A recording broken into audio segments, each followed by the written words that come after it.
मजबूरी रही या वाकई वो इसको लेकर खफा थे? आइए इसको लेकर और बातचीत करेंगे। राहुल लाल राजनीतिक विश्लेषक हैं और रेनिक दत्ता हमारे सहयोगी हमारे साथ जुड़ गए हैं। राहुल लाल जी, बहुत स्वागत है आपका। सबसे पहले आपके पास में आऊंगी, जिस तरीके से ये पूरा सस्पेंशन देखने को मिला, लेकिन यहाँ तो नई पार्टी बनाने का ऐलान कर दिया है। क्या लगता है कि ममता बनर्जी को वाकई इस पूरे मुद्दे को लेकर खफा थी या फिर ये उनकी मजबूरी रही, क्योंकि आगामी चुनाव आने वाले हैं और ठेस नहीं पहुंचाई जा सकती यहाँ पर?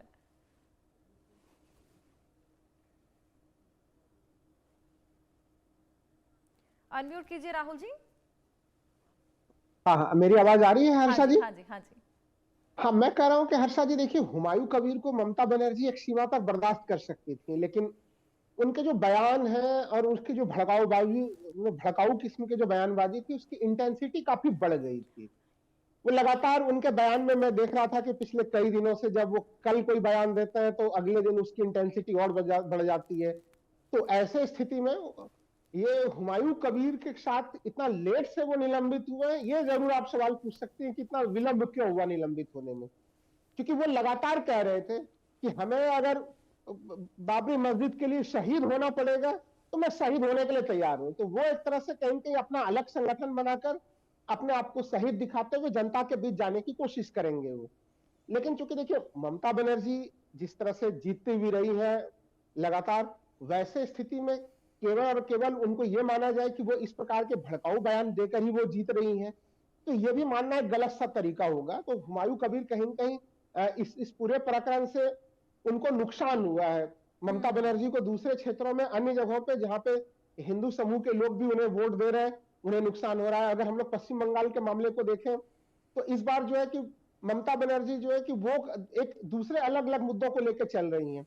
जो उत्तर बंगाल का क्षेत्र था, उत्तर बंगाल कहीं न कहीं भारतीय जनता पार्टी का हम लोग देखें 2019 के लोकसभा चुनाव में बीजेपी को बड़ी सफलता मिली थी, 2021 के विधानसभा चुनाव में भी सफलता मिली थी, लेकिन पिछले लोकसभा चुनाव में भारतीय जनता पार्टी को उसी रूप में वहां पर सफलता नहीं मिली थी। तो बीजेपी को ऐसा दिख रहा है कि ममता बनर्जी को ऐसा भी दिख रहा है कि उत्तरी बंगाल जो भारतीय जनता पार्टी का किला था, वहां पर भी बीजेपी को चुनौती दी जा सकती है।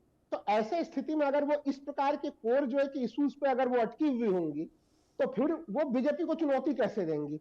मतवा समुदाय के मामले पे हम लोगों ने देखा था कि भारतीय जनता पार्टी काफी आक्रामक होती थी और मतवा समुदाय के लोग जो है वो बीजेपी को वोट करते थे। लेकिन इस बार मतवा समुदाय को लेके जो है कि ममता बनर्जी पहले से ही काफी ज्यादा आक्रामक है।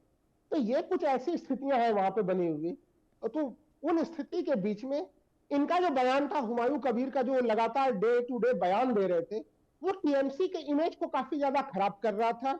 उन दूसरे जगहों पर भी जहां पे कि टीएमसी अच्छा खासा जो है कि भारतीय जनता पार्टी के गढ़ में भी बीजेपी को टक्कर देते हुए नजर आ रही थी हर्षा जी। वो बिल्कुल, स्थितियों से बचने के लिए ही अंततः उन्हें जो है कि निलंबित करने का निर्णय, सस्पेंड करने का निर्णय ममता बनर्जी को लेना पड़ा। बिल्कुल, बिल्कुल। और उसी के बाद ये पूरा सस्पेंशन, हालांकि रेनिक, इस सस्पेंशन के बाद भी उन्होंने ऐलान कर दिया है कि बाबरी मस्जिद तो वो बना के ही रहेंगे। क्या लगता है कि क्या वाकई बना पाएंगे? देखिए, बाबरी मस्जिद को लेकर ये जो चर्चा चल रहा है, इसी बीच में आज जब तृणमूल कांग्रेस की तरफ से हुमायूं कबीर को सस्पेंड किया गया है, उसी मुद्दे को लेकर एक तरफ हुमायूं कबीर ने एकदम स्पष्ट कर दिया है कि बाबरी मस्जिद तो तैयार होगा ही, बाबरी मस्जिद 6 तारीख को ही तैयार होगा। उसके साथ साथ ही आज कौन सी जगह पे ये बाबरी मस्जिद तैयार होगा, वो भी आज उनकी तरफ से डिक्लेयर किया गया है। एकदम NH-12 से 200 मीटर के दूरी पर जो जमीन, वो जमीन को आज प्रदर्शन किए थे हुमायूं कबीर। और सिर्फ यही नहीं, उनकी तरफ से ये भी कहा गया है कि अगर किसी ने रोकने का कोशिश किए तो हुमायूं कबीर खुद उनके साथ मुकाबला करेंगे, आमने सामने मुकाबला होगा। और उसके साथ साथ ही हुमायूं कबीर की तरफ से ये सिर्फ नहीं, इसके साथ साथ एकदम चुनौती दिया गया है तृणमूल कांग्रेस को, क्योंकि हुमायूं कबीर को जब तृणमूल कांग्रेस की तरफ से सस्पेंड किया गया है, उसके बाद ही तृणमूल कांग्रेस के खिलाफ में हुमायूं कबीर की तरफ से ऐलान किया गया है कि 22 तारीख को एक नया पॉलिटिकल पार्टी हुमायूं कबीर की तरफ से फॉर्म किया जाएगा। नया पॉलिटिकल पार्टी तैयार किया जाएगा, जो कि 2026 साल का जो चुनाव आने जा रहा है, उस चुनाव में तृणमूल कांग्रेस के खिलाफ में लड़ाई करेगा। और 135 सीट में तृणमूल कांग्रेस के खिलाफ में वो लोग कैंडिडेट देंगे और 135 सीट में तृणमूल कांग्रेस को वो लोग हराएंगे, ऐसा ऐलान हुमायूं कबीर की तरफ से किया गया है।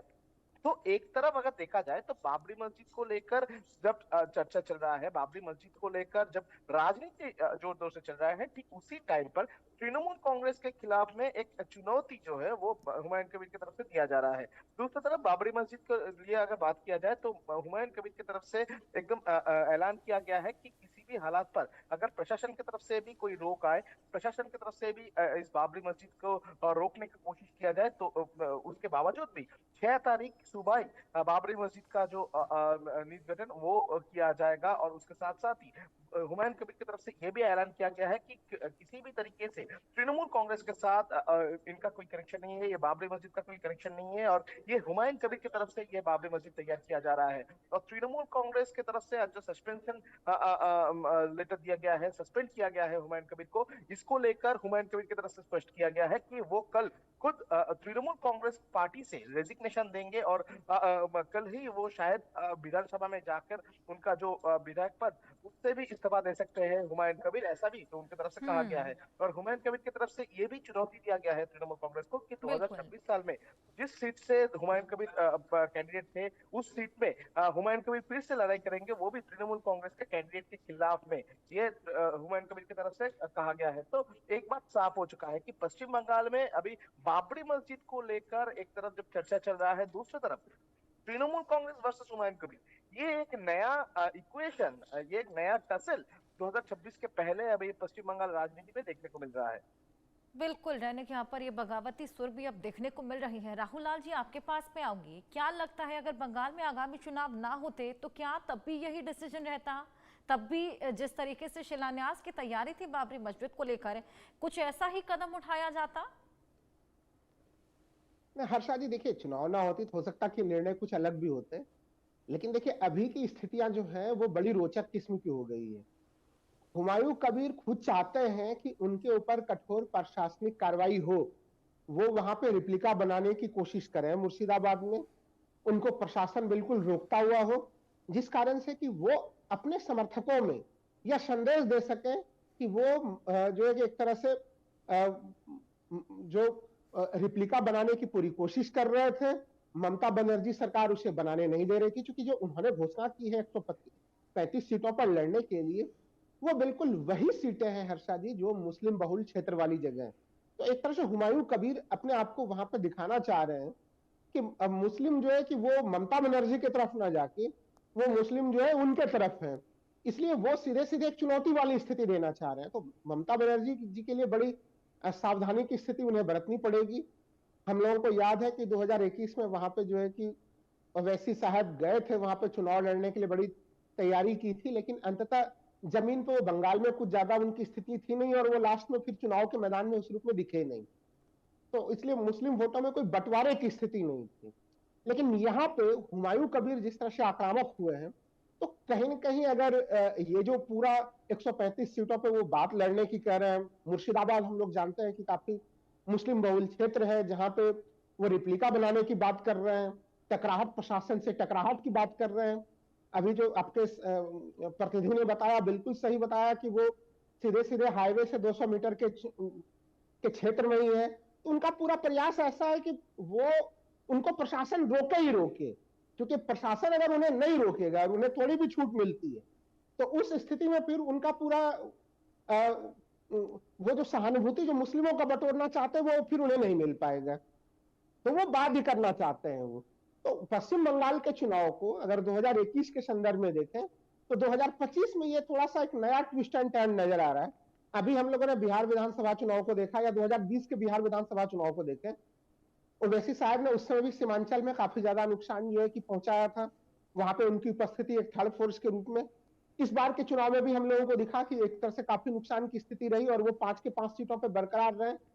लेकिन इस प्रकार की कोई मुस्लिमों में पैठ रखने वाली कोई पार्टी पश्चिम बंगाल में नहीं है वहां पे जो कि ममता बनर्जी को कोई नुकसान पहुंचाए। तो ये अगर हुमायूं कबीर थोड़ी भी लोकप्रिय होकर अगर उभरते हैं तो फिर वहां के राजनीतिक समीकरण अलग ढंग से हर्षा जी बदल सकते हैं। वो इसलिए वो एक अलग ढंग से जो है कि पूरी तरह से ताकत लगाए हुए हैं और ममता बनर्जी बहुत ही अलग ढंग से उन्हें उनसे निपटने की कोशिश कर रहे हैं। वो प्रयोग करना चाह रही है कि कम से कम बल प्रयोग हो उनके ऊपर, लेकिन चूंकि वो प्रशासन में है, वो मुख्यमंत्री है, लॉ एंड ऑर्डर बनाए रखना इस प्रकार के मामले में अगर कोई घटना घटती है तो पूरी जिम्मेवारी उनके ऊपर होगी। और ये बात जो है हुमायूं कबीर समझ भी रहे हैं हर्षा जी। तो इस दृष्टि से ये चुनाव 2021 के पश्चिम बंगाल विधानसभा चुनाव से थोड़े अलग आईने के अलग एंगल लेता हुआ जा रहा है हर्षा जी। बिल्कुल बिल्कुल। रैनिक, आपके पास में आऊंगी। इससे पहले भी कई बार हुमायूं बाबर को पार्टी से निकाला जा चुका है। पहले कांग्रेस के साथ से, कांग्रेस से भी निकाले गए थे, कई बार टीएमसी से भी निकाले गए हैं। थोड़ा सा उनकी हिस्ट्री बताइए। एक देखिए, हुमायूं कबीर को इसके पहले भी पार्टी से निकाला गया था। 2011 साल का अगर बात किया जाए, 2011 साल में हुमायूं कबीर की तरफ से विवादित बयान दिया गया था। उसके बाद ही तृणमूल कांग्रेस की तरफ से हुमायूं कबीर को पार्टी से सस्पेंड किया गया था, 6 साल के लिए सस्पेंड किया गया था। उसके बाद 2016 साल में जब हुमायूं कबीर ने इंडिपेंडेंट होकर उस मुर्शिदाबाद का सीट से पार्टिसिपेट किए थे इलेक्शन में, उस टाइम में करीब 90,000 के ऊपर सीटों से बरत लिया था हुमायूं कबीर, वो भी इंडिपेंडेंट कैंडिडेट होकर विजयी हुए थे उस सीट से। उसके बाद ही वो फिर से तृणमूल कांग्रेस में ज्वाइन किए थे। और हुमायूं कबीर को अगर देखा जाए तो हुमायूं कबीर को बताया जाता था कि पश्चिम बंगाल का 2-3 जगह, यानी जिस जगह पे सबसे ज्यादा संख्यालघु बेल्ट है, यानी मालदा, मुर्शिदाबाद, बहरमपुर, ये जो एरिया है, इस एरिया में हुमायूं कबीर का चलता है। ऐसा ही पश्चिम बंगाल राजनीति में कहा जाता है। तृणमूल कांग्रेस की तरफ से भी हुमायूं कबीर के ऊपर टोटल 135 सीट, जिस 135 सीट का जिक्र हुमायूं कबीर की तरफ से किया जा रहा है, उस 135 सीट के ऊपर ही हुमायूं कबीर के ऊपर डिपेंड करते थे तृणमूल कांग्रेस, क्योंकि 135 सीट जो पश्चिम बंगाल का राजनीति में है, इस पश्चिम बंगाल का 135 सीट में सबसे ज्यादा मुस्लिम वोटर्स है। और मुस्लिम वोटर्स अगर देखा जाए तो 70% मुस्लिम वोटर्स, जैसे कि मालदा, मुर्शिदाबाद एरिया में जैसे कि 70% के ऊपर मुस्लिम वोटर देखने को मिलेगा। और दूसरी तरफ अगर देखा जाए तो बहुत सारे ऐसे एरिया है, जिस एरिया यानी नॉर्थ 24 परगना का भांगर या हो बशीरहाट, ये इस तरीके का जो जगह है, जिस जगह पर मुस्लिम बेल्ट है, उस जगह का जो सीट है, उस सीट के ऊपर भी ये हुमायूं कबीर के ऊपर डिपेंड करता था। हुमायूं कबीर के ऊपर चार्ज भी तृणमूल कांग्रेस की तरफ से दिया गया था कि उस सीट का मॉनिटरिंग करने का जिम्मेदारी भी हुमायूं कबीर के ऊपर था। तो अभी फिलहाल अगर देखा जाए तो पिछले 2021 साल का अगर बात किया जाए तो 2021 साल में जो 135 सीट का हम लोग जिक्र कर रहे थे, उसमें से 90 के ऊपर सीट जो है, वो सीट ऑलरेडी तृणमूल कांग्रेस के पास है। और 90 के ऊपर जो सीट जो कि एकदम तृणमूल कांग्रेस का घर जिसको बोल सकते हैं, जिसको हुमायूं कबीर के हाथ में पूरा कंट्रोल करता था, वो 90 सीट अभी भी तृणमूल कांग्रेस के पास ही है। तो फिलहाल ये हुमायूं कबीर जो है, ये पश्चिम बंगाल राजनीति में एक नया इक्वेशन तैयार कर सकते हैं 2026 साल में।